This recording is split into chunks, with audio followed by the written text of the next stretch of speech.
Hello everyone, मैं सुमित। आप सभी का मेरे यूट्यूब चैनल सेकी जीके पर स्वागत है। आज हम लोग जहांगीर के बारे में पढ़ेंगे, जो अकबर के पुत्र एवं उनकी मृत्यु के बाद उनके उत्तराधिकारी बने थे। जहांगीर का शासनकाल 1605 ईस्वी से लेकर 1627 ईस्वी तक रहा था। तो आइए जहांगीर के बारे में शुरू करते हैं। तो सबसे पहले हम लोग जहांगीर का शाब्दिक अर्थ क्या होता है इसे जानते हैं। तो इसका जो शाब्दिक अर्थ होता है वह होता है विश्व को बांधने वाला या फिर विश्व का मालिक होता है। तो जहांगीर का शाब्दिक अर्थ क्या होता है? विश्व को बांधने वाला या फिर विश्व का मालिक होता है। अब बात करते हैं कि इनका जो जन्म हुआ था तो 30 अगस्त 1569 ईस्वी को इनका जन्म हुआ था। इनकी माँ का नाम क्या था? तो हरखा बाई, या फिर जिसे जोधा बाई भी कहा जाता है, या फिर जिसे मरियम उज जमानी भी कहा जाता है। ये सभी नाम हरखा बाई का ही था। जहांगीर के बचपन का क्या नाम था? तो इनके बचपन का नाम सलीम था। प्रसिद्ध सूफी संत शेख सलीम चिश्ती के आशीर्वाद से इनका जन्म हुआ था, इस वजह से इनका नाम सलीम रखा गया था। अब बात करते हैं कि इनके संरक्षक कौन थे। तो इनके संरक्षक अब्दुल रहीम खाने खाना थे, जो कौन थे? तो बैरम खां के पुत्र थे। जिस तरह से बैरम खां अकबर के संरक्षक एवं उसके साथ साथ राजनीतिक गुरु भी थे उनके, उसी तरह से बैरम खां के पुत्र अब्दुल रहीम खाने खाना सलीम के संरक्षक के साथ साथ उनके राजनीतिक गुरु भी थे। अब बात करते हैं कि सलीम का विवाह। तो सलीम का विवाह के बारे में अगर बात किया जाए तो सबसे पहला जो विवाह हुआ था वह 1585 ईस्वी में मान बाई से हुआ था। ये मान बाई कौन थी? तो मान बाई भगवान दास की पुत्री थी एवं मान सिंह की बहन थी। भगवान दास कौन थे? तो भगवान दास हरखा बाई अर्थात जोधा बाई के भाई थे। तो मान बाई को जहांगीर ने शाह बेगम की उपाधि से सम्मानित किया था और मान बाई से एक पुत्र हुआ था जिनका नाम था खुसरो, जो जहांगीर के सबसे बड़े पुत्र थे। अब बात करते हैं अगले विवाह की। तो 1586 ईस्वी में इसने मारवाड़ के शासक उदय सिंह की पुत्री जगत गोसाई से इन्होंने विवाह किया था। कब? 1586 ईस्वी में। तो जगत गोसाई का अर्थ क्या होता है? जगत गोसाई का अर्थ होता है विश्व की मालकिन। तो जगत गोसाई से भी इन्हें एक पुत्र हुआ था जिनका नाम था खुर्रम, जो आगे चलकर शाहजहां के नाम से प्रसिद्ध है। शाहजहां के नाम से आगे मतलब कि वह शासक बनेगा, मुगल शासक बनेगा। अब बात करते हैं कि विवाह तो इन्होंने और भी बहुत सारे किए थे, लेकिन यहाँ पर इन दोनों का नाम इसलिए लिया जाता है क्योंकि आगे इनके बारे में चर्चा की जाएगी, इनके पुत्र के बारे में चर्चा की जाएगी, इसलिए इन दो पत्नियों का इनका मतलब कि यहाँ पर वर्णन किया गया है। अब बात करते हैं इनके अन्य पुत्र के बारे में। अन्य पुत्र का नाम क्या था? तो इनके अन्य पुत्र जो थे परवेज, जहांदार एवं शहरयार। शहरयार इनके सबसे छोटे पुत्र थे और इनके सबसे बड़े पुत्र कौन थे? तो खुसरो थे, जो मानबाई की मतलब मानबाई का पुत्र था। अब बात करते हैं कि 25 अक्टूबर 1605 ईस्वी को अकबर की मृत्यु होती है। उनके मृत्यु के बाद उनका पुत्र जहांगीर का राज्याभिषेक होता है। और राज्याभिषेक इनका कब होता है? तो 3 नवंबर 1605 ईस्वी को आगरा के किले में इनका राज्याभिषेक हुआ। और राज्याभिषेक होने के बाद जो है सलीम नूरुद्दीन मोहम्मद जहांगीर बादशाह गाजी की उपाधि धारण करके मुगल वंश की या मुगल वंश की गद्दी पर वह बैठा। ठीक है, यानी मुगल शासक बना था। कौन सा उपाधि धारण करके? तो नूरुद्दीन मोहम्मद जहांगीर बादशाह गाजी की उपाधि धारण करके वह मुगल बादशाह बना था। शासक बनने के बाद जहांगीर अपने पिता अकबर की उदारवादी नीतियों एवं परंपराओं पर यथावत चलना प्रारंभ किया। यद्यपि अगर बात की जाए तो जहांगीर अपने पिता अकबर की तरह मतलब प्रतिभा संपन्न तो नहीं थे, लेकिन फिर भी उन्होंने अपने शासनकाल में मुगल साम्राज्य को सुरक्षित रखने का सुरक्षित रखने का काम किया था। बात करते हैं कि बादशाह बनने के बाद, मुगल बादशाह बनने के बाद जो है जहांगीर ने सर्वप्रथम अपने चहेते सरदारों को उच्च पद प्रदान किया था और उन चहेते सरदारों में से जो सबसे प्रमुख एक नाम आता है वह है वीर सिंह बुंदेला। पढ़ चुके हैं हम लोग पिछले टॉपिक में, जब अकबर पढ़ रहे थे तो उस समय इनके बारे में पढ़े हैं कि वीर सिंह बुंदेला। तो वीर सिंह बुंदेला कौन थे? तो वीर सिंह बुंदेला अकबर के 9 रत्न में से जो एक थे जिनका नाम था अबुल फजल। तो अबुल फजल के ये हत्यारे थे। कौन? वीर सिंह बुंदेला। एक्चुअली क्या हुआ था कि जब अकबर के शासनकाल में जहांगीर ने विद्रोह कर दिया था, तब अकबर ने दक्षिण भारत से अबुल फजल को बुलाया था अभियान के लिए। लेकिन जब यह दक्षिण भारत से उत्तर भारत की ओर अबुल फजल आ रहे थे तो रास्ते में ही क्या हुआ कि सलीम के इशारे पर, जहांगीर के इशारे पर यह वीर सिंह बुंदेला ने उसकी हत्या कर दिया था। तो इसी वजह से जब यह गद्दी पर बैठा जहांगीर, तो अपने चहेते सरदारों को इन्होंने उच्च पद प्रदान किया और जिसमें से एक थे वीर सिंह बुंदेला, जो कौन थे? अबुल फजल के हत्यारे थे। वीर सिंह को 3000 का मनसबदार इन्होंने अपने दरबार में नियुक्त किया था। अब बात करते हैं कि वीर सिंह बुंदेला से कुछ इंपॉर्टेंट पॉइंट के बारे में बात की जाए तो वीर सिंह बुंदेला ने गोविंद महल का निर्माण करवाया था। यह गोविंद महल का निर्माण इन्होंने कहाँ पर करवाया था? तो मध्य प्रदेश के दतिया जिले में इन्होंने गोविंद महल का निर्माण करवाया था। कब? तो 1614 ईस्वी में। गोविंद महल का जो इन्होंने निर्माण करवाया था, यह हिंदू वास्तुकला का सबसे अच्छा उदाहरण है।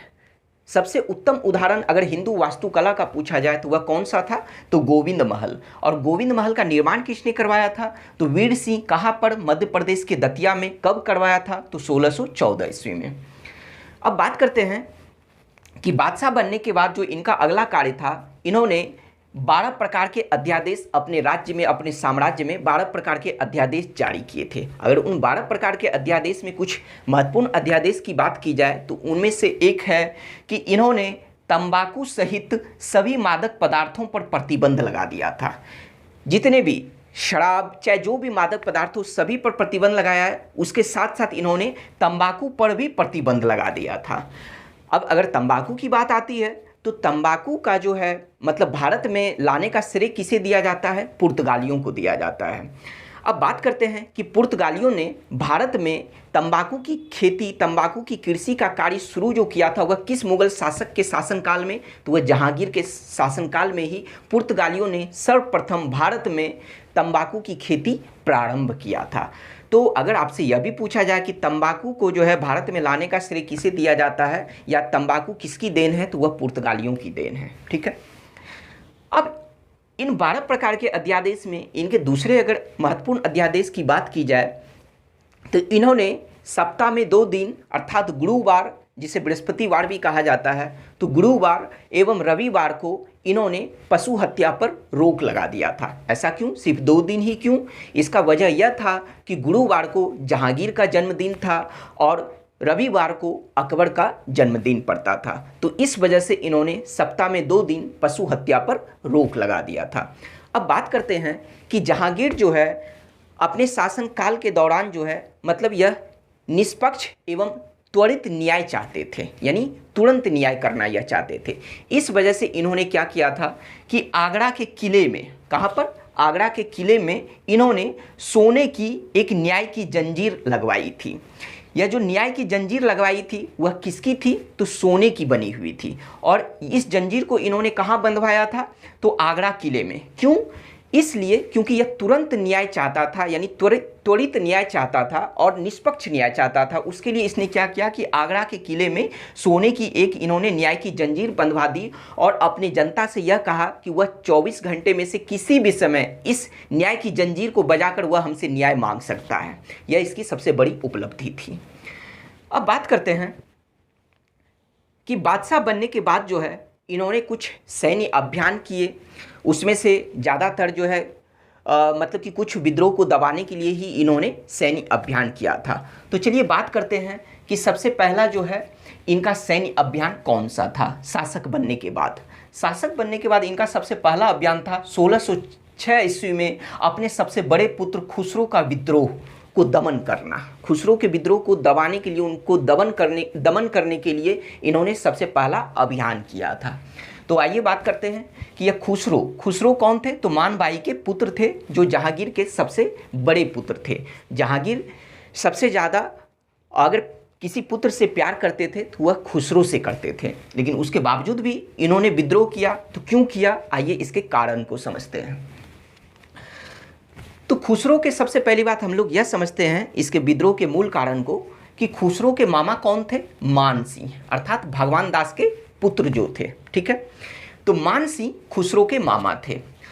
और एक दूसरा चरित्र आता है, वह नाम है मिर्जा अजीज कोका। मिर्जा अजीज कोका कौन थे, तो खुसरो के ससुर थे। कौन थे, खुसरो के ससुर थे। जब खुसरो ने विद्रोह किया था तब उस समय उनकी आयु मात्र 17 वर्ष थी। विद्रोह करने का कारण यह था कि इन्होंने अपने मामा मान सिंह एवं अपने ससुर मिर्जा अजीज कोका के सह पर या फिर उनके उकसाने पर इन्होंने जहांगीर के विरुद्ध विद्रोह कर दिया और शासक के तरह रहने लगा था। अर्थात विद्रोह करने का मूल जो कारण था वह इनका शासक बनना था। तो अपने पिता के शासन काल में ही जो है अपने पिता के ही तरह, क्योंकि जहांगीर ने भी जो है अकबर के शासन काल में जो है उन्होंने भी विद्रोह करके शासक के जैसा जीवन जीने लगे थे, तो इसी तरह से वो परंपरा अब वहीं से चलने लगी थी। तो खुसरो ने भी जो है जहांगीर के शासन काल में ही इन्होंने अपने मामा मानसी एवं अपने ससुर मिर्जा अजीज कोका के सह पर उनके उकसाने पर जो है इन्होंने 1606 ईस्वी में विद्रोह कर दिया। परिणाम स्वरूप क्या हुआ कि जहांगीर ने इसे मतलब पकड़ के कैद खाने में कैद खाने में नहीं डाला, आगरे के किले में इसे बंद कर दिया, यानी नज़रबंद कर दिया। तो आगरे के किले में जब इसे बंद किया गया तो आगरे के किले में यह घूम तो सकते थे, लेकिन उन मुगल अमीरों से नहीं मिल सकते थे जो इन्हें भड़काने का काम करते थे। बाद में क्या हुआ कि खुसरो ने उस आगरा के किले से एक बहाना बनाकर वह भाग निकला, और वह बहाना यह था कि अपने दादा अकबर के मकबरे का दर्शन वह करना चाहता था। ठीक है, यह उनकी बहाना थी सिर्फ भागने का। तो खुसरो ने क्या बहाना बनाया कि मैं अपने दादा अकबर का जो है मकबरे का जो है दर्शन करना चाहता हूं, इसलिए मैं वहां जाना चाहता हूं। तो इन्होंने अपने 350 घुड़सवार सैनिकों के साथ जो है वह इस बहाने जो है वह वहाँ से भाग गया, और भागकर जो है वह उनका मकबरा उनके मतलब अकबर का मकबरे का दर्शन ना करके बल्कि वह दिल्ली होता हुआ जो है वह लाहौर भागकर चला गया। जब जहांगीर को यह बात पता चला कि खुसरो जो है भागकर लाहौर चला गया, तब जहांगीर ने खुद जो है लाहौर जाने के लिए सोचा और उन्होंने अपने सैनिकों के साथ लाहौर के लिए प्रस्थान किया। तो क्या हुआ कि इसके पहले की घटना को समझते हैं कि जब खुसरो जो है लाहौर पहुंचा, तब रास्ते में जो है सिख गुरु यानी सिख धर्म के 5वें गुरु जिनका नाम था अर्जुन देव। सिख धर्म के 5वें गुरु कौन थे? अर्जुन देव। तो जब यह लाहौर जा रहे थे तो रास्ते में जो है, और यह लाहौर कहाँ पड़ता है? पंजाब राज्य में, और पंजाब राज्य में ही एक जगह पड़ता है तरन तारण। तो तरन तारण में सिख धर्म के 5वें गुरु अर्जुन देव से उन्होंने आशीर्वाद लिया था। इसका मतलब यह हुआ कि अर्जुन देव ने भी उन्हें इस विद्रोह में सपोर्ट किया था, यानी उसे सहायता प्रदान की थी। तो जब जहांगीर जो है अपने सैनिकों के साथ लाहौर के लिए चला, तब क्या हुआ कि पंजाब राज्य में ही जो है एक जगह पड़ता है और उस जगह का नाम है भैरोवाल। तो भैरोवाल जगह पर जो है उन्होंने अपने पुत्र खुसरो को जो है समझाने का बहुत प्रयास किया, लेकिन उसके समझाने के बावजूद भी वो नहीं समझे, और परिणाम स्वरूप क्या हुआ कि भैरोवाल नामक स्थान पर दोनों मतलब कि पिता पुत्र की सेना के बीच जो है मतलब युद्ध हो गया। जब युद्ध प्रारंभ हुआ तो उसमें खुसरो मतलब पराजित हुआ, और जब पराजित होने के बाद जो है जहांगीर ने उसे पकड़ के कैद खाने में डलवा दिया। कैद खाने में उसको डलवाने के बाद जो है उसको जो भी मतलब सहायता दिए थे, उसके जो भी समर्थक थे, उन सभी को मृत्यु दंड दिया गया। लेकिन उनमें से जो है एक दुखद घटना हुआ थी कि अर्जुन देव को भी जो है मृत्यु दंड दिया गया था। लेकिन अर्जुन देव को, जो कि सिख धर्म के 5वें गुरु थे, पहले हम लोग यह समझते हैं कि उनको जो है कैद खाने में, अर्थात खुसरो को कैद खाने में डलवाने के बाद जो है जो भी उनके समर्थक थे उनको मृत्यु दंड दिया गया था। लेकिन जो अर्जुन देव जो उन्होंने भी खुसरो को सहायता दिया था, तो अर्जुन देव को जहांगीर ने 2 लाख रुपए का जुर्माना इसे देने के लिए कहा। ठीक है, लेकिन अर्जुन देव ने उस 2 लाख रुपए को जुर्माना देने से मना कर दिया। तो जुर्माना नहीं देने की वजह से जहांगीर ने अर्जुन देव को मृत्यु दंड की सजा दी। तो यह एक दुखद घटना थी। तो लेकिन हो सकता है कि कुछ लोगों का यह मानना होगा कि यह धार्मिक मतलब कि सिख धर्म के 5वें गुरु को मृत्युदंड देना यह एक धार्मिक मामला हो सकता है, लेकिन ऐसी कोई बातें नहीं थी। यह एक धार्मिक मामला नहीं थी, बल्कि यह एक व्यक्तिगत एवं राजनीतिक मामला था। ठीक है, अब बात करते हैं कि लाहौर से जो है मतलब लाहौर से जहांगीर जो है अपने पुत्र खुसरो को लेकर काबुल गया, और काबुल जाने के बाद जो है जहांगीर को एक षड्यंत्र के बारे में पता चला। वह षड्यंत्र क्या था? वह षड्यंत्र यह था कि जब जहांगीर शिकार के लिए मतलब शिकार जब खेलेगा तब उस समय जहांगीर की हत्या कर दी जाएगी, और उसके बाद जो है खुसरो को जो है यानी खुसरो का जो है राज्याभिषेक करवाया जाएगा। तो जब इन्हें इस षड्यंत्र के बारे में पता चला तब उन्होंने जो है मतलब कहते हैं ना कि जो है कठोर जो है मतलब कि इन्होंने जो है नियम अपनाया जो है, और उसके बाद क्या किया कि जहांगीर ने खुसरो को अंधा करवा दिया। यानी इस षड्यंत्र के पता चलने के बाद जो है उसने खुसरो को अंधा करवा दिया, और जो भी इस षड्यंत्र में शामिल थे उन सभी को मृत्युदंड दे दिया गया। तो इस तरह से खुसरो के विद्रोह को दमन किया गया। अब बात करते हैं इनके अगले सैन्य अभियान की। इनका जो अगला सैन्य अभियान था मेवाड़। 1606 ईस्वी में जो यह अभियान शुरू हुआ था 1615 ईस्वी में समाप्त हुआ। मेवाड़ जिसकी राजधानी चित्तौड़ थी। अगर सबसे पहले हम लोग बात करें मेवाड़ के बारे में तो अकबर के शासनकाल में ही यह अभियान शुरू किया गया था। जो सबसे पहले मेवाड़ के जो शासक थे अर्थात जिसकी राजधानी चित्तौड़ थी, शासक कौन थे? तो उदय सिंह। उदय सिंह के खिलाफ जो है अकबर ने जो है अभियान किया था, लेकिन उदय सिंह जो है पराजित हुए थे। लेकिन उसके बावजूद भी उन्होंने ना तो आत्मसमर्पण किया था और ना ही अकबर की अधीनता स्वीकार की थी। उसके बाद जो है फिर उसके पुत्र जो है गद्दी पर बैठे और उनका नाम था महाराणा प्रताप। महाराणा प्रताप ने भी जो है अकबर से भले ही पराजित हुए थे, लेकिन उसके बावजूद भी उन्होंने भी जो है आत्मसमर्पण नहीं किया और उनकी अधीनता भी स्वीकार नहीं की थी। अब बात आता है कि जहांगीर के शासनकाल के दौरान, तो जहांगीर के शासनकाल के दौरान मेवाड़ के शासक कौन थे? तो राणा अमर सिंह। ठीक है, यानी कुछ क्षेत्र पर इनका अधिकार बचा हुआ था, तो वहाँ के शासक कौन थे? राणा अमर सिंह। और मेवाड़ का राजधानी कहाँ था? चित्तौड़। 1606 ईस्वी में जो अभियान हुआ उस अभियान के दौरान जो है मतलब क्या हुआ कि दोनों की सेनाओं के बीच जो है मतलब कि युद्ध हुआ। लेकिन उस युद्ध में जो है कभी अमर सिंह जीतते थे, कभी मुगलों की सेना जीतते थे, लेकिन अमर सिंह कभी भी पकड़ में नहीं आया। तो बाद में क्या हुआ कि खुर्रम के नेतृत्व में मुगल सेना भेजा गया। और यह खुर्रम कौन थे? तो जगत गोसाई के पुत्र थे, जो आगे चलकर शाहजहां कहलाए। तो खुर्रम के नेतृत्व में जहांगीर ने मुगल सेना को भेजा, और क्या हुआ कि जो युद्ध हुआ उस युद्ध में राणा अमर सिंह मारे गए। और ये राणा अमर सिंह कौन थे? तो महाराणा प्रताप के पुत्र थे। तो युद्ध में जब पराजित हुआ तो उसके बाद क्या हुआ कि 1615 ईस्वी में राणा अमर सिंह ने मतलब मुगलों की अधीनता स्वीकार कर ली। इसका मतलब यह हुआ कि 1615 ईस्वी में जो है राणा अमर सिंह एवं जहांगीर के बीच में जो है चित्तौड़ संधि हुआ। चित्तौड़ संधि में मतलब क्या हुआ था? चित्तौड़ संधि होने का मतलब यह हुआ कि राणा अमर सिंह जो कि बाद में पराजित हो चुके थे लड़ते लड़ते, अब उन्हें लगा कि अब हम अपने क्षेत्र को वापस नहीं जीत सकते हैं, तो उन्होंने क्या किया कि मुगलों की अधीनता स्वीकार कर ली। और वो जो अधीनता स्वीकार की तो 1615 ईस्वी में चित्तौड़ की संधि के द्वारा स्वीकार की थी। ठीक है, तो आपसे अगर यह पूछा जाए कि राणा अमर सिंह ने किसके शासनकाल के दौरान जो है मुगलों की अधीनता स्वीकार की या फिर चित्तौड़ संधि की, तो वह जहांगीर के शासनकाल के दौरान होगा। ऐसे तो श्रेय दिया जाना चाहिए खुर्रम को, लेकिन एक शासक के रूप में जहांगीर का ही नाम आता है। अब बात करते हैं कि यह जो चित्तौड़ संधि के साथ साथ और बदले में क्या हुआ कि जब इन्होंने राणा अमर सिंह ने जहांगीर की अधीनता स्वीकार कर ली, तब जहांगीर ने मतलब इस संधि से वह इतना खुश हुए कि चित्तौड़ सहित जो भी मेवाड़ के क्षेत्र जीते हुए थे वह सभी के सभी क्षेत्र जहांगीर ने अमर सिंह को वापस कर दिया। ठीक है, लेकिन उसके लिए सिर्फ एक शर्त रखा कि यह शर्त रखा गया था अमर सिंह के सामने कि वह चित्तौड़ दुर्ग का जो है किलाबंदी नहीं करवाएगा। सिर्फ इस शर्त पर जो है जहांगीर ने उसके जितने भी क्षेत्र को उन्होंने जीता था समस्त क्षेत्रों को उन्होंने उसे वापस लौटा दिया था। उसके साथ साथ अमर सिंह के जो पुत्र थे करण सिंह को जो है जहांगीर ने अपने दरबार में 5000 का मनसबदार नियुक्त किया था।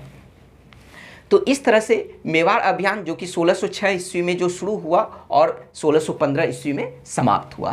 अब बात करते हैं अहमदनगर। अहमदनगर का अभियान जो कि 1608 ईस्वी में शुरू होकर 1617 ईस्वी में समाप्त हुआ। तो अहमदनगर की बात की जाए जो कि दक्षिण भारत का अभियान था, तो अहमदनगर पर जब अभियान किया गया था तो उस समय यहाँ पर किसका मतलब शासन था, तो मलिक अंबर का शासन था। मलिक अंबर जो कि अहमदनगर के वजीर या फिर प्रधानमंत्री कह सकते हैं, तो अहमदनगर के प्रधानमंत्री थे।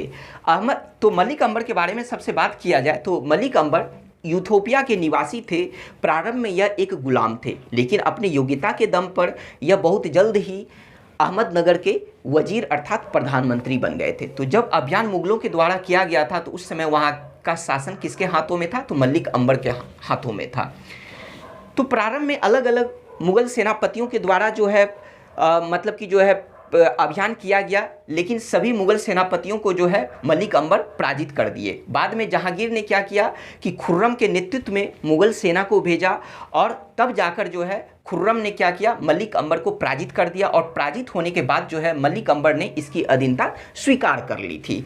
तो वह कब स्वीकार की थी, 1617 ईस्वी में। तो इससे जो है जहांगीर खुश होकर तब जाकर उसने खुर्रम को जो है शाहजहां की उपाधि से सम्मानित किया था। तो खुर्रम को शाहजहां की उपाधि से सम्मानित किसने किया था, तो जहांगीर ने किया था। कब किया था, तो 1617 ईस्वी में अहमदनगर अभियान की समाप्ति होने पर, यानी मलिक अंबर ने जो अधीनता उसकी स्वीकार की थी, उसी उपलब्धि में जो है उन्होंने खुर्रम को शाहजहां की उपाधि से सम्मानित किया था। तो यह तो अभियान तो समाप्त हो गया, लेकिन अब हम लोग बात करते हैं मलिक अंबर के बारे में। ठीक है, तो मलिक अंबर जो थे वह गुरिल्ला युद्ध या फिर छापामार युद्ध पद्धति के जनक थे। गुरिल्ला युद्ध या छापामार युद्ध पद्धति का अगर जनक आपसे पूछा जाए कि उसके इस युद्ध पद्धति के जनक कौन थे, तो वह थे मलिक अंबर। मलिक अंबर पहले व्यक्ति थे जिन्होंने अपनी सेना में मराठों को शामिल किया था, जिसे बड़गीर कहा जाता था। तो आपसे अगर यह पूछा जाए कि ऐसे पहले व्यक्ति कौन थे जिन्होंने अपनी सेना में जो है मराठों को शामिल किया था, तो वह मलिक अंबर थे। लेकिन अगर एक मुगल शासक के रूप में पूछा जाए कि वैसे पहले मुगल शासक कौन थे जिन्होंने अपनी सेना में जो है मराठों को शामिल किया था, तो वह होगा जहांगीर। अब बात करते हैं मलिक अंबर से अगले पॉइंट की, कि मलिक अंबर ने अपने क्षेत्र में शेरशाह सूरी के तरह जो है रैयतवाड़ी व्यवस्था को लागू किया था। हम लोग शेरशाह सूरी, सूर वंश के शासक शेरशाह सूरी के बारे में पढ़ चुके हैं कि उन्होंने अपने क्षेत्र में जो है रैयतवाड़ी व्यवस्था को लागू किया था, ताकि सरकार एवं जो है किसानों के बीच जो है डायरेक्ट संबंध स्थापित हो सके। तो उसी व्यवस्था को जो है मलिक अंबर ने भी अपने क्षेत्र यानी अहमदनगर में जो है रैयतवाड़ी व्यवस्था को लागू किया था। अब बात करते हैं कि इस अभियान के बाद जो है दो और अभियान किया गया था, और वह दो अभियान था 1622 ईस्वी में खुर्रम का विद्रोह और 1626 ईस्वी में महाबत खां का विद्रोह। लेकिन इस अगले अभियान को समझने के लिए हम लोग पहले एक नए चरित्र के बारे में पढ़ेंगे, और वह एक नया चरित्र है नूरजहां।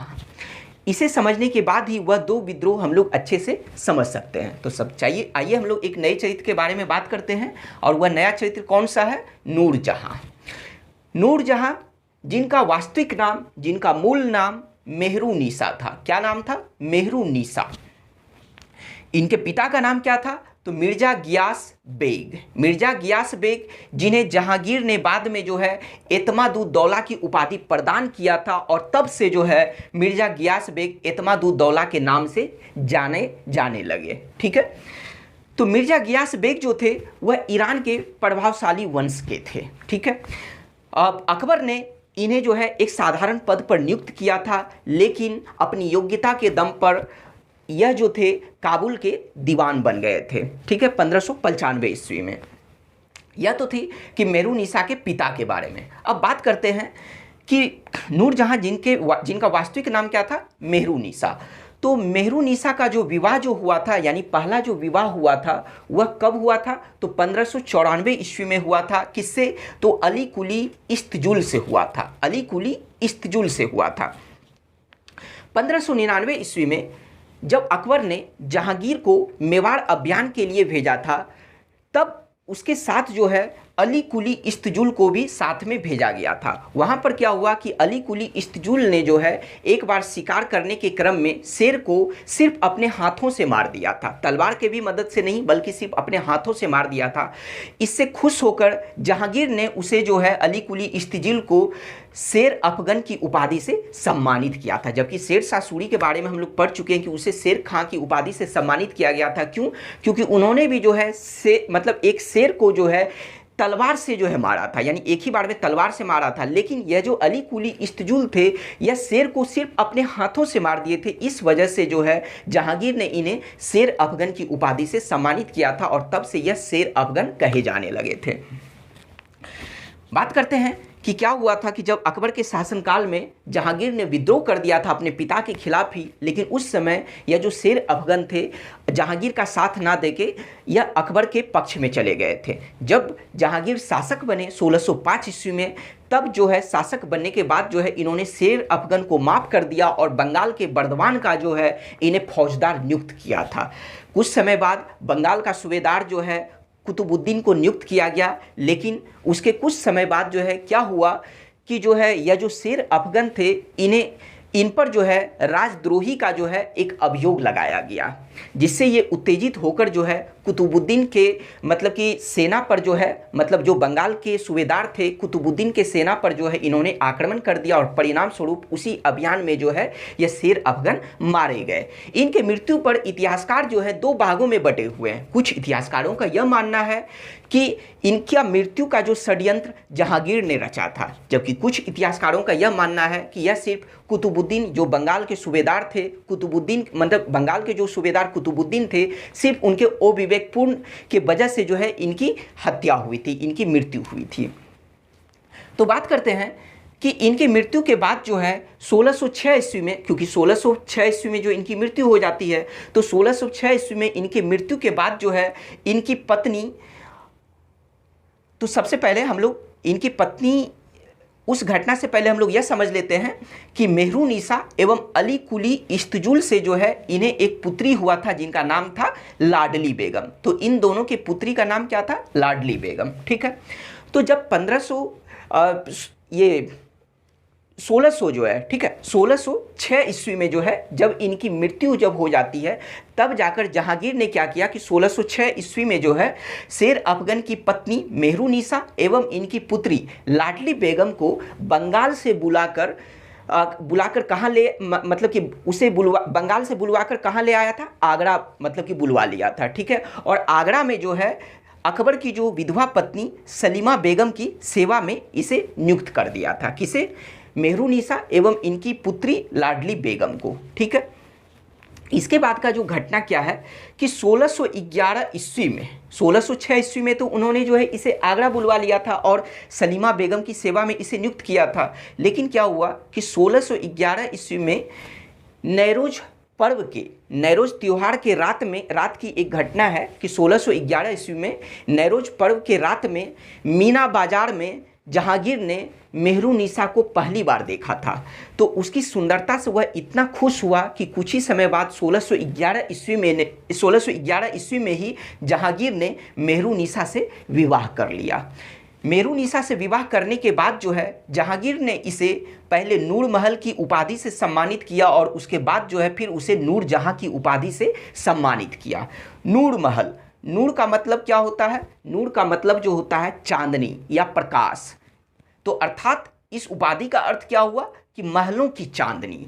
तो सबसे पहले तो इन्हें नूर महल की उपाधि से सम्मानित किया, उसके बाद जो है फिर मेहरुनिसा को नूर जहां की उपाधि से सम्मानित किया। अर्थात नूर का मतलब क्या हुआ? चांदनी या प्रकाश, और जहां का मतलब हुआ विश्व या संसार। अर्थात कहने का मतलब यह हुआ कि विश्व की चांदनी। तो जहांगीर ने इसे महलों की चांदनी एवं महलों की जो ये विश्व की चांदनी की उपाधि से सम्मानित किया था, और तब से जो है मेहरुनिसा नूर जहां के नाम से जाने लगी। ठीक है। और तभी से इनका नाम क्या हो गया? नूर जहां। तो यह बात तो हम लोग समझ लिए। तो नूर जहां जो थी एक विदुषी महिला थी और वह बहुमुखी प्रतिभा संपन्न महिला थी। इस वजह से जो है जहांगीर उसके प्रभाव में आ गए थे और उसके बाद जो है मतलब नूरजहां ने जो है मतलब प्रशासन में भी जो है, जहांगीर के प्रशासन में भी वह हस्तक्षेप करने लगी थी। अब अगर बात करें कि ये अगर बात किया जाए कि नूरजहां ने मतलब कि जो प्रशासन पर जो है मतलब कि अधिकार जो करना जो चाह रही थी, प्रशासन पर जो है इन्होंने जो हाथ बटाने लगी थी जहांगीर के शासन में, जो प्रशासन में जो है, तो उस पर क्या हुआ था कि उस प्रशासन पर नियंत्रण करने के लिए नूरजहां ने एक गुट या फिर हम कह सकते हैं कि एक समूह का इन्होंने निर्माण करवाया था, जिस समूह को, जिस गुट को नूरजहां गुट या फिर जुंटा गुट कहा गया है। जुंटा गुट अर्थात भेड़ियों के समूह को जुंटा गुट कहा गया है। तो आइए जानते हैं कि प्रशासन पर यानी जहांगीर के प्रशासन पर नियंत्रण करने के लिए नूरजहां ने जिस गुट या जिस समूह का इन्होंने निर्माण करवाया था, तो उस गुट के प्रमुख सदस्य कौन कौन थे। तो आइए बात करते हैं। उस गुट के जो प्रमुख सदस्य थे, इनके पिता एतमादुद्दौला या फिर जिसे मिर्जा गियास बेग भी कहा जाता है। दोनों नाम आपको याद रखना है। अब बात करते हैं अगले सदस्य के बारे में, इस गुट के अगले सदस्य के बारे में, तो वह है असमत बेगम। असमत बेगम कौन थी? तो नूरजहां की माँ थी। अगर आपसे पूछा जाए कि नूरजहां की माँ का नाम क्या था, तो असमत बेगम। तो असमत बेगम जो थी वह गुलाब से इत्र निकालने का जो है मतलब गुलाब से इत्र निकालने का वह आविष्कार की थी। अगर आपसे यह पूछा जाए कि गुलाब से इत्र निकालने का कार्य सर्वप्रथम किसने किया था, तो वह असमत बेगम ने किया था। और असमत बेगम कौन थी? तो नूरजहां की माँ थी। अब बात करते हैं कि इस गुट के अगले प्रमुख सदस्य के बारे में, तो वह थे आसफ खां। और आसफ खां कौन थे? तो नूरजहां के भाई थे। और चौथे पर्सन की अगर बात की जाए तो वह थे, इस गुट के चौथे प्रमुख सदस्य वह थे खुर्रम। खुर्रम कौन थे? जो आगे चलकर शाहजहां कहलाए। ठीक है। तो अगर आपसे क्वेश्चन पूछा जाए कि नूरजहां के गुट में इनमें से कौन कौन थे या इनमें से कौन नहीं थे, हो सकता है 3 ऑप्शन दिया जाए कि जो है हैं और एक नहीं वाला दे दिया जाए, तो उस ऑप्शन को आपको ध्यान से रखना है कि यही 4 व्यक्ति इनके गुट के प्रमुख सदस्य थे। तो क्या किया जाता है, एग्जामिनर के द्वारा क्या किया जाता है कि कभी इनके पिता का नाम जो है एतमादुद्दौला रख दिया जाता है और कभी जो क्या होता है मिर्जा गियास बेग रख दिया जाता है। ठीक है।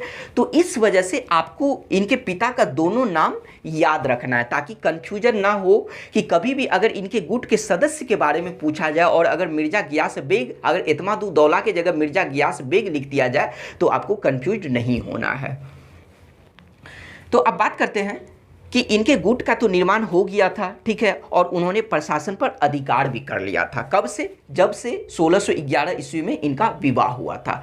अब हम लोग बात करते हैं कि ये नूरजहां का जो है जहांगीर पर जो है मतलब नियंत्रण हो गया था, या फिर हम लोग यह कह सकते हैं कि नूरजहां से प्रभावित जहांगीर के शासनकाल को हम लोग 2 भागों में विभाजित करते हैं।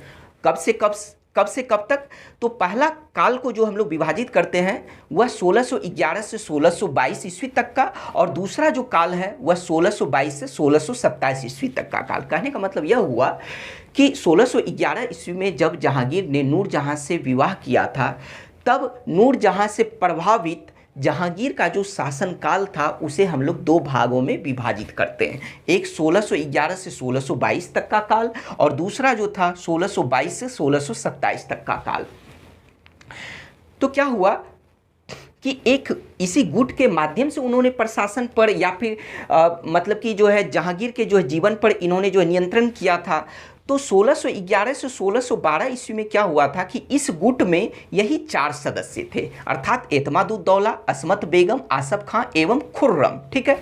लेकिन क्या हुआ कि इस गुट का जो दूसरा काल था 1622 से 1627 ईस्वी तक का जो दूसरा काल था, इसमें क्या हुआ कि खुर्रम के जगह पर, अर्थात इस गुट में ये 3 सदस्य तो अभी भी थे, लेकिन इस गुट से अब इस काल में खुर्रम निकल के और उसके जगह पर कौन आ गया था? शहरयार आ गया था। और यह शहरयार कौन था? तो जहांगीर का सबसे छोटा पुत्र था, जो बाद में जो है अर्थात 1620 ईस्वी में जो है नूरजहां का मतलब दामाद भी बन चुका था। ठीक है। तो चलिए बात करते हैं।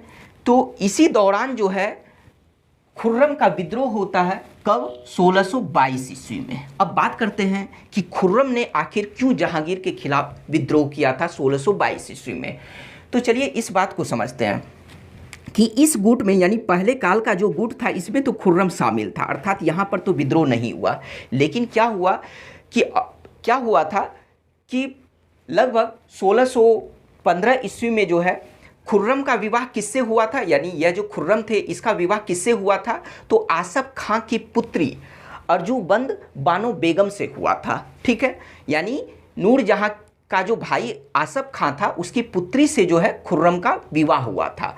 तो जब विवाह हुआ तो नूरजहां भी जो है खुर्रम को जो है मतलब जहांगीर का उत्तराधिकारी मानती थी। लेकिन क्या हुआ कि 1620 ईस्वी में जब उसने अपनी पुत्री अर्थात नूरजहां ने जब अपनी पुत्री लाडली बेगम का विवाह जहांगीर के सबसे छोटे पुत्र शहरयार से जब कर दिया, तब जाकर 1620 ईस्वी से मतलब नूरजहां ने अब खुर्रम को जो है उत्तराधिकारी ना बनाकर वह शहरयार को जो है जहांगीर का उत्तराधिकारी बनाना चाहती थी। तो इस वजह से क्या हुआ कि 1620 ईस्वी से ही खुर्रम एवं नूरजहां के बीच मनमुटाव होने लगा। परिणाम स्वरूप क्या हुआ कि 1622 ईस्वी में विद्रोह हुआ। लेकिन उस विद्रोह के पहले हम लोग यह समझते हैं कि 1621 ईस्वी में जहांगीर बीमार पड़ चुका था। बीमार रहने का वजह यह था कि वह अत्यधिक मदिरा का सेवन करता था, इस वजह से उसका शरीर जर्जर हो चुका था और उसे अस्थमा का भी प्रॉब्लम था। इस वजह से वह 1621 ईस्वी में वह बीमार पड़ चुका था।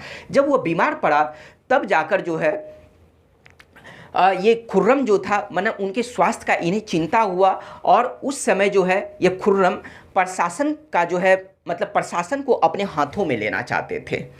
तो इसी वजह से इसने क्या किया कि यानी यह पक्ष जो है मतलब इनका जो यह पक्ष था वह मतलब जहांगीर के सामने रखा। लेकिन क्या हुआ, जहांगीर ने इसे मतलब कि अस्वीकार कर दिया और जहांगीर ने इसे जो है कंधार जाने के लिए कहा।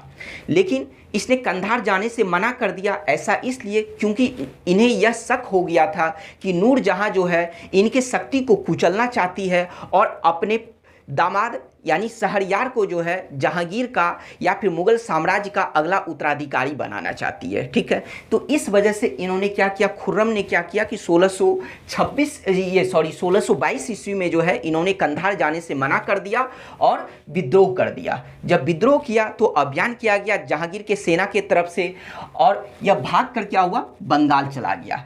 इसके पीछा जो है मतलब कि मुगल सेनापति महाबत खान ने इसका पीछा किया और वहाँ पर जो है इन्हें अंतिम रूप से पराजित किया। पराजित होने के बाद जो है यह जहांगीर से जो है क्षमा याचना मांगा और जहांगीर ने भी इसे क्षमा कर दिया और बाद में जो है इसे बालाघाट की जागीर प्रदान कर दी। तो इस तरह से जो है नूरजहां जो है खुर्रम के जो है शक्ति को नष्ट करने में सफल हो गई। लेकिन अब बात आता है कि अगला विद्रोह 1626 ईस्वी में महाबत खां का विद्रोह। महाबत खां वही थे जो मुगल सेनापति के द्वारा जो है नूरजहां ने इसके शक्ति को दबाया था। तो क्या हुआ कि महाबत खां का अब विद्रोह हुआ 1626 ईस्वी में। ठीक है, तो महाबत खां ने विद्रोह क्यों किया, इसने इसलिए विद्रोह किया कि नूरजहां जो थी अब खुर्रम के शक्ति को नष्ट करने के बाद महाबत खां के शक्ति को नष्ट करना चाहती थी।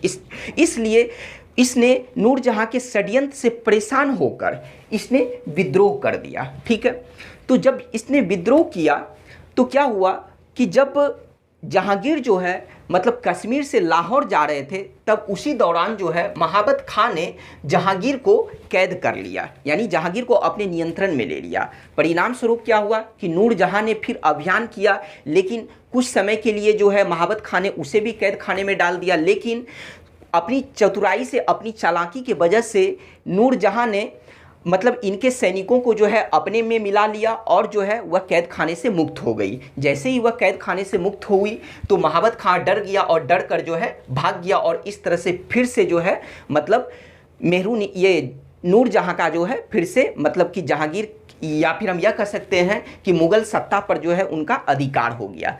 लेकिन कहने का तो मतलब कि महाबत खां को तो यह शक था कि यह सब काम जो है मेहरुनिसा करवा रही है अर्थात नूरजहां करवा रही है। लेकिन महाबत खां के विद्रोह में जो है मेन रोल जो रचा गया था वह नूरजहां का जो भाई था आसफ खां। आसफ खां ने यह सभी षड्यंत्र रचा था, लेकिन महाबत खां इस षड्यंत्र को नहीं पहचान सका। उसे लग रहा था कि नूरजहां यह सब कर रही है, लेकिन वह आसफ खां कर रहा था, इसलिए क्योंकि यह नहीं चाहता था कि इसका दामाद जो था खुर्रम इसके शक्ति को कुचला जाए, और यह नहीं चाहता था कि शहरयार जो है उत्तराधिकारी बने जहांगीर का, बल्कि जो है आसफ खां यह चाहता था कि इसका दामाद खुर्रम जो है जहांगीर का उत्तराधिकारी बने। इस वजह से उन्होंने जो है अपने बहन को ही महाबत खां के खिलाफ भड़काने लगी थी। ठीक है, तो इस षड्यंत्र को भी हम लोग समझ गए। तो बाद में क्या हुआ कि कश्मीर से लाहौर जाने के क्रम में ही जहांगीर की मृत्यु हो जाती है। कब होती है? 1627 ईस्वी में, क्योंकि वह बीमार रहने लगा था 1621 ईस्वी से ही। और लास्ट में जो 1627 ईस्वी में जो है मतलब कश्मीर से लाहौर जाने के क्रम में बीच में एक राजौरी जगह पड़ता है, वहीं पर जो है दम्मा से जो है अस्थमा से इनकी मृत्यु हो जाती है। तो मृत्यु होने के बाद जो है इनका मकबरा, या फिर हम यह कह सकते हैं कि इन्हें कहाँ दफनाया गया था, तो लाहौर के शाहदरा में जो है इनका मकबरा बनवाया गया और वहीं पर जो है इन्हें दफनाया गया जो है। ठीक है, इनके मकबरा का निर्माण किसने करवाया था? तो इनकी पत्नी नूरजहां ने इनके मकबरे का निर्माण करवाया था। अब जब मकबरा की बात आती है तो दो और मकबरा के बारे में हम लोग पढ़ेंगे। कौन कौन सा? एक है नूरजहां के पिता एतमादुद्दौला, या फिर जिसे मिर्जा गियास बेग भी कहा जाता है। तो एतमादुद्दौला का मकबरा का निर्माण किसने करवाया था? ठीक है, एतमादुद्दौला के मकबरा का निर्माण किसने करवाया था? तो इनकी पुत्री नूरजहां ने करवाया था, अर्थात यह दोनों मकबरे का निर्माण नूरजहां ने ही करवाया था। तो एतमादुद्दौले के मकबरे का निर्माण नूरजहां ने कहाँ पर करवाया था? तो आगरा में यमुना नदी के तट पर जो है इन्होंने अपने पिता के मकबरे का निर्माण करवाया था।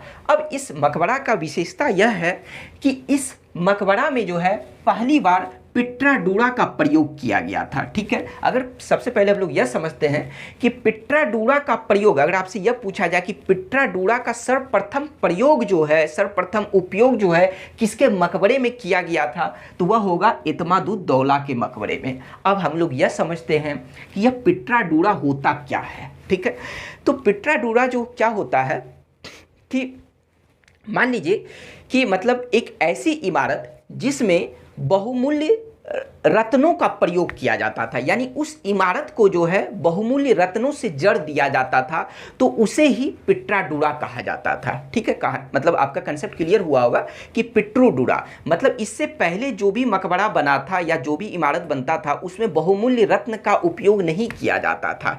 तो पहली बार एतमादुद्दौला के मकबरे में ही जो है बहुमूल्य रत्न का प्रयोग किया गया था, जिसे पिट्राडूरा कहा जाता है। तो वह किसने करवाया था? तो नूरजहां ने करवाया था। तो इसलिए आपको यह क्वेश्चन याद रखना है कि सर्वप्रथम किसके मकबरे में जो है पिट्राडूरा का प्रयोग करवाया गया था, तो वह एतमादुद्दौला या मिर्जा गियास बेग के मकबरे में। अब अगले मकबरे के बारे में बात करते हैं कि मरियम उज जमानी का मकबरा। मरियम उज जमानी अर्थात जोधाबाई को ही बोला जाता है। तो उसके मकबरे का निर्माण किसने करवाया था? तो उसके मकबरे का निर्माण जहांगीर ने करवाया था। कहाँ पर? तो सिकंदरा में अर्थात अकबर का भी मकबरा सिकंदरा में ही है। और उसी मकबरे के समीप जो है मरियम उज जमानी का मकबरा का भी निर्माण जो है जहांगीर ने करवाया था। और अकबर के भी मकबरे का निर्माण किसने करवाया था? तो जहांगीर ने ही करवाया था। ठीक है, अब बात करते हैं जहांगीर के आत्मकथा की। जहांगीर ने अपना आत्मकथा खुद लिखा था, और किस नाम से? तो तुजुक ए जहांगीरी के नाम से। इससे पहले अपने आत्मकथा को खुद और किस मुगल शासक ने लिखा था? तो बाबर ने लिखा था। अर्थात बाबर एवं जहांगीर ये दोनों जो है अपने आत्मकथा को स्वयं लिखे थे। बाबर के आत्मकथा का नाम था बाबरनामा या फिर तुजुक ए बाबरनामा। ठीक है, तो यहाँ पर जो है इसके जो है जहांगीर का जो है आत्मकथा का नाम क्या है? तुजुक ए जहांगीरी। ठीक है, जिसे इसने खुद लिखा था। लेकिन वह जो बाबरनामा जो लिखा गया था वह तुर्की भाषा में लिखा गया था, लेकिन जहांगीर ने इसे किस भाषा में लिखा था? तो फारसी भाषा में लिखा था। ठीक है, इस आत्मकथा को शुरू तो जहांगीर ने किया था, लेकिन इसे पूरा करने का जो श्रेय दिया जाता है वह मोतबिंद खां को दिया जाता है। किसे दिया जाता है इसे पूरा करने का श्रेय? तो मोतबिंद खां को दिया जाता है। ठीक है, अब बात करते हैं कि जहांगीर के रुचि के बारे में। जहांगीर को साहित्य, संगीत इन सभी क्षेत्रों में रुचि था, लेकिन सबसे अधिक जो उन्हें जिस क्षेत्र में रुचि था वह था चित्रकला के क्षेत्र में। किस क्षेत्र में जहांगीर को सबसे अधिक रुचि था? तो चित्रकला के क्षेत्र में। क्या हुआ कि जहांगीर के क्षेत्र में जहांगीर के शासनकाल में जो है चित्रकला जो था यानी मुगल चित्रकला अपने शीर्ष पर पहुंच चुका था। अर्थात अपने चरम बिंदु पर पहुंच चुका था। कहने का मतलब यह हुआ कि जहांगीर के शासनकाल में मुगल चित्रकला का सबसे अधिक विकास हुआ था। इस वजह से जहांगीर के शासनकाल को चित्रकला का स्वर्ण काल कहा गया है। तो अगर यह पूछा जाए कि किस मुगल शासक के काल को जो है चित्रकला का स्वर्ण काल कहा गया है, तो वह होगा जहांगीर के शासनकाल को चित्रकला का स्वर्णकाल कहा गया है। अगर आपसे यह पूछा जाए कि किसके शासनकाल में जो है मुगल चित्रकला जो है अपने प्रकाष्ठा पर पहुंच चुका था, अपने चरम प्रकाष्ठा पर पहुंचा था, या अपने चरम बिंदु या अपने शीर्ष पर पहुंचा था, तो वह होगा जहांगीर के काल में। ठीक है, जहांगीर ने अपने शासनकाल में जो है एक चित्रकला कारखाना का या फिर चित्रणशाला भी जिसे बोला जाता है, तो एक चित्रकला कारखाना या फिर चित्रणशाला का निर्माण करवाया था।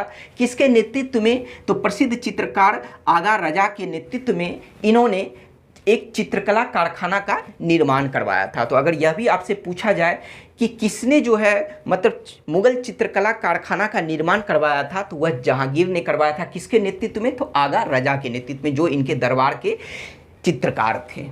अब बात करते हैं कि इनके दरबार में बहुत सारे चित्रकार रहते थे, लेकिन उनमें से दो प्रसिद्ध चित्रकार थे। उनका नाम है, एक का नाम है उस्ताद मंसूर और दूसरे का नाम है अबुल हसन। ठीक है, तो उस्ताद मंसूर के बारे में बात किया जाए तो यह जो चित्रकार थे, इन्हें पशु, पक्षी एवं पुष्प का जो है यह चित्र बनाया करते थे। ठीक है, अगर आपसे यह पूछा जाए कि जहांगीर के दरबार में ऐसे कौन से चित्रकार थे जो पशु, पक्षी एवं पुष्प का जो है मतलब चित्र बनाते थे, तो उसका नाम होगा उस्ताद मंसूर। तो यह तीनों पॉइंट आप ध्यान में रखिए कि हो सकता है कोई एक भी पूछा जाए कि पशु का चित्र कौन से चित्रकार बनाया करते थे, तो उस्ताद मंसूर, या फिर पक्षी का कौन बनाते थे तो भी उस्ताद मंसूर, या पुष्प के कौन से बनाते थे तो भी उस्ताद मंसूर। ठीक है, जहांगीर ने उस्ताद मंसूर को नादिर उल असर की उपाधि से सम्मानित किया था, या फिर कभी कभी असर के जगह अस्र भी लिख दिया जाता है। ठीक है, तो आपसे यह पूछा जाएगा कि नादिर उल असर की उपाधि से किसे सम्मानित किया गया था, तो उस्ताद मंसूर को किसने किया था, तो जहांगीर ने किया था। अब बात करते हैं अगले प्रसिद्ध चित्रकार। तो अगला प्रसिद्ध चित्रकार जो इनके दरबार में रहते थे, उनका नाम था अबुल हसन। अबुल हसन जो व्यक्ति का चित्र बनाते थे, या अगर जिस तरह से उस्ताद मंसूर पशु, पक्षी एवं पुष्प का चित्र बनाते थे, उसी तरह से अबुल हसन जो है व्यक्ति का चित्र बनाते थे। तो अगर आपसे यह पूछा जाए कि व्यक्ति का चित्र कौन बनाते थे, तो वह अबुल हसन बनाते थे। जहांगीर ने अबुल हसन को नादिर उल जमा की उपाधि से सम्मानित किया था। तो इनके दरबार के दो प्रसिद्ध चित्रकार थे जिसे आपको ध्यान रखना है, लेकिन इसके साथ साथ अन्य चित्रकार थे, आपको उसका भी नाम याद रखना है। वह कौन कौन से हैं? तो एक है विशन दास, यानी यह दो प्रसिद्ध चित्रकार के अलावा इनके दरबार में जो रहते थे उनके बारे में बताया जा रहा है कि वह है विशन दास, दौलत, मोहम्मद मुराद, मोहम्मद नासिर, मनोहर, गोवर्धन, फारूक बेग और एक जो था आगा रजा। अब आप कहिएगा कि ये दो जब प्रसिद्ध थे तो फिर हम इसे क्यों याद रखें? ऐसा इसलिए क्योंकि क्वेश्चन जो पूछा जाता है पीसीएस या फिर आईएएस में जो है, तो उसमें यह पूछा जाता है कि बताइए जो है इनमें से कौन से चित्रकार जहांगीर के दरबार में नहीं रहते थे या हुमायूं के दरबार में नहीं रहते थे। तो अब मान लीजिए कि किसी भी चित्रकार का नाम दे दिया जाएगा, अगर आपको यह सभी याद नहीं है कि यह सभी जहांगीर के दरबार के थे, तो आप वहाँ पर सही आंसर नहीं लगा पाइएगा। तो इसलिए ये दो प्रसिद्ध चित्रकार के साथ साथ आपको इसका भी नाम याद रखना है कि ये भी जो है जहांगीर के दरबार में रहते थे। तो इस तरह से हम लोग चित्रकला की बात कर लिए। अब बात करते हैं इनके शासनकाल की कुछ महत्वपूर्ण घटना की, यानी अंग्रेजों से बात की जाती है, यानी ब्रिटिश के बारे में बात करते हैं अब हम लोग। तो वह पहला नाम आता है विलियम हॉकिंस। विलियम हॉकिंस जो 1608 ईस्वी में भारत आए थे और लगभग 3 साल अर्थात 1611 ईस्वी तक वह भारत में रहे थे। बात करते हैं कि यह विलियम हॉकिंस कौन थे। विलियम हॉकिंस ब्रिटेन के शासक अर्थात ब्रिटिश शासक जेम्स प्रथम के राजदूत थे। यह बात आपको पता चला कि विलियम हॉकिंस कौन थे, तो जेम्स ब्रिटिश शासक अर्थात ब्रिटेन के राजा जेम्स प्रथम के यह राजदूत थे। ठीक है, तो पहली बार यह भारत कब आए थे, तो 1608 ईस्वी में किस शासक के शासनकाल में, तो किस शासक के शासनकाल में? तो जहांगीर के शासनकाल में यह भारत आए थे पहली बार। आपको यह याद रखना है और ईस्वी भी याद रखना है कि कब आए थे। तो 1608 ईस्वी में आए थे। ठीक है, कौन थे? तो ब्रिटिश शासक जेम्स प्रथम के राजदूत थे। ठीक है, यह सब बात हो गई। भारत में यह कितने साल तक रहे थे? 3 साल तक, अर्थात 1608 से 1611 ईस्वी तक रहे थे। तो जब यह जहांगीर के दरबार में आए और 3 साल तक यह आगरा में रहे थे, तब जाकर जहांगीर ने जो है विलियम हॉकिंस को जो है 400 का मनसब इन्हें प्रदान किया था और इसके साथ साथ जो है इन्हें इंग्लिश खां की उपाधि से सम्मानित किया था। इंग्लिश खां या फिर खान की उपाधि से सम्मानित किया था। क्या हुआ था कि जैसे इसे जो है इंग्लिश खां की उपाधि से सम्मानित किया था, किसे? विलियम हॉकिंस ने। किसने किया था? जहांगीर ने। लेकिन क्या हुआ था, एक बार बीपीएससी में क्वेश्चन पूछा गया था और वहां पर क्या हुआ कि कंफ्यूज करने के लिए उसने क्वेश्चन में यह डाल दिया कि बताइए इनमें से किसे जो है खान की उपाधि से सम्मानित किया गया था। ठीक है, अर्थात कहने का मतलब यह हुआ कि इंग्लिश खां में इंग्लिश को हटा दिया गया और इस खां को खान कर दिया गया था। ठीक है, बीपीएससी में यह क्वेश्चन पूछा गया था। तो आंसर क्या होगा? विलियम हॉकिंस को ही जो है खान की उपाधि से सम्मानित किया गया था। तो इसलिए इस नाम को याद रखिए कि इंग्लिश खां को ही खान भी लिख दिया जाता है एग्जाम में। अब बात करते हैं दूसरे ब्रिटिश राजदूत के बारे में। दूसरा ब्रिटिश राजदूत कौन था? Sir Thomas Roe. Sir Thomas Roe ये कौन थे? तो ये भी ब्रिटिश शासक जेम्स प्रथम के ही राजदूत थे। लेकिन अगर दोनों में से यह पूछा जाए कि बताइए कि भारत जो है या फिर जहांगीर के शासनकाल में, दोनों ऑप्शन दे दिया जाएगा। ठीक है, पहले कौन आए थे? तो पहले विलियम हॉकिंस आए थे। क्यों? क्योंकि ये 1608 ईस्वी में आए थे। लेकिन सर टॉमस रो जो कब आए थे भारत जो है यानी जहांगीर के शासनकाल में, तो यह 1615 ईस्वी में आए थे। ठीक है, और लगभग जो है यह भारत में जो है 4 साल तक रहे थे, अर्थात 1619 ईस्वी तक यह भारत में रहे थे। ठीक है, तो सर टॉमस रो कौन थे? तो जेम्स प्रथम, ब्रिटिश शासक जेम्स प्रथम के ही राजदूत थे। सर्वप्रथम यह 1615 ईस्वी में सूरत आए थे। ठीक है, तो सूरत, अब जब सूरत की बात हुई तो बात यहाँ पर आपको बताना चाहेंगे कि 1613 ईस्वी में जो है मतलब कि ब्रिटिश के द्वारा या ईस्ट इंडिया कंपनी के द्वारा जो है भारत में जो है पहली बार सूरत में जो है ईस्ट इंडिया कंपनी को जो खोला गया था, यानी फैक्ट्री को जो खोला गया था, ब्रिटिशों ने अपने फैक्ट्री को खोला था, तो वह किसके शासनकाल में खोला था? किसके आदेश पर खोला था? तो वह जहांगीर के आदेश पर और जहांगीर के शासनकाल में ही खोला था। कहाँ पर? तो सूरत में। कब? 1613 ईस्वी में। ऐसे इसके बारे में हम लोग डिटेल से पढ़ेंगे जब आधुनिक भारत को शुरू करेंगे। ठीक है, लेकिन अभी आप सिर्फ इतने बात को यहाँ जानिए। तो बात करते हैं कि ये जेम्स प्रथम के ये भी राजदूत थे। 1615 ईस्वी में ये सूरत पहुंचे थे, लेकिन उस समय यह मतलब कि जहांगीर से नहीं मिले थे। तो 1616 ईस्वी में क्या हुआ कि जहांगीर ने अजमेर में एक दरबार लगाया था। तो 1616 ईस्वी में अजमेर के दरबार में ही जो है पहली बार सर टॉमस रो जहांगीर से मिले थे। तो यह क्वेश्चन पूछा जाता है कि सर टॉमस रो पहली बार जहांगीर से कहाँ पर मिले थे? तो वह अजमेर में मिले थे।